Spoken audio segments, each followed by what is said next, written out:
Once you make a video public, you automatically put yourself in a position where it's indisputable that you uploaded that video for views. I don't judge. I myself enjoy whenever a video of mine passes 100 views. It's something that motivates me into making my content even more enjoyable for the bigger audience I'm serving. Surely bigger than I could imagine, honestly. But I still view it as a plastic number, just a organized set of pixels in a screen. I wouldn't kill for it, sell my soul in integrity for a online number even if it meant fame or money. I don't see it as something worthy breaking my moral stance for. I don't see it as something worthy breaking my moral stance for. But many others never set their own personal standards for what is right and wrong for the sake of internet success. Divided in 4 layers, I'll here exemplify how certain creators decide to go against the limits just for some internet fame with things like self-inflicted damage, unethical videos, and other things that aren't just going against the morals when it comes to views, but also when it comes to life.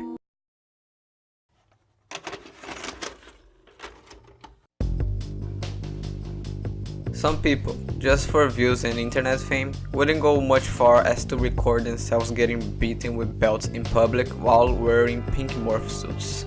Or just sit in a chair with a hole in the middle of which hundreds of fireworks were about to explode on said person's anus. This is the level for people that, even though clearly doing something a bit too much for YouTube, aren't going too far in general. Mostly with their consent and also making such content that entertains an audience. Much like those fail compilations, the audience loves the other's misfortune. I don't judge.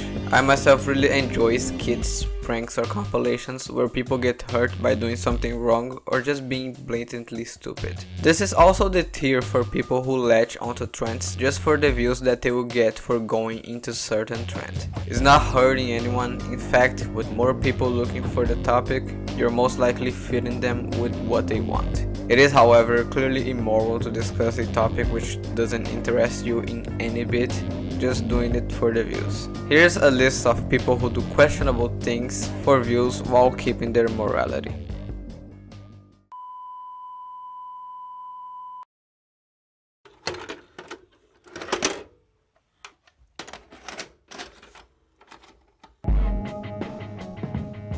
We're in the ground, where the lazy and most prominent ores stay at.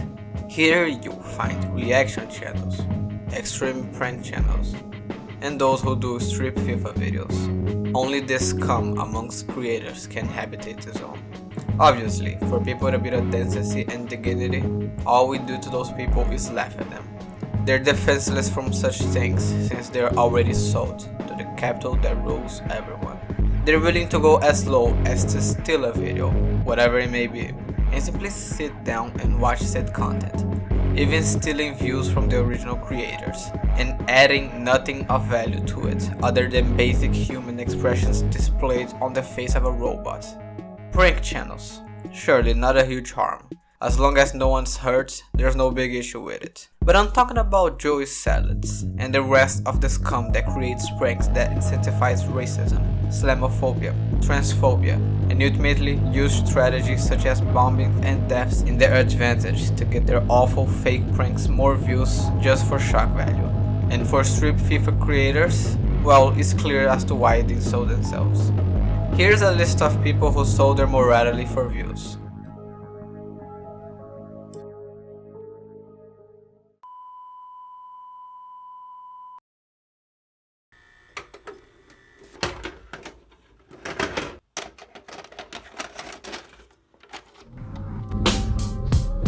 They once had a soul, but now it's lost.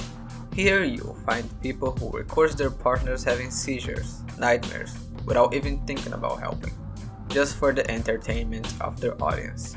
And people with so little talent that they actually consider rubbing cum lube on their faces as a good concept for a video.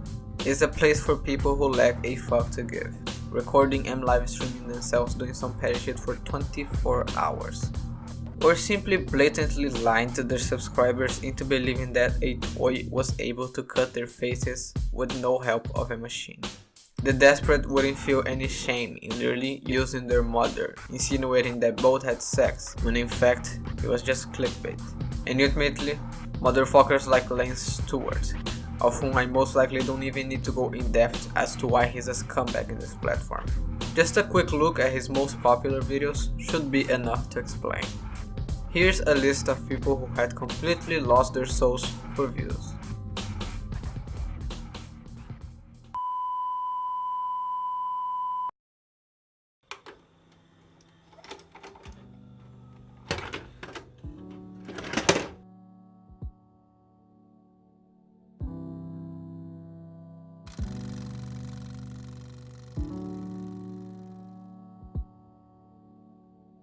Monalise Perez, Pedro Ruiz were once in their life a happy couple, until June 26, when the couple had a great idea for a video. Beforehand, Monalise tweeted this, which became the last fragment of the stunts the couple performed. The outcome was what they wished for, but with high costs.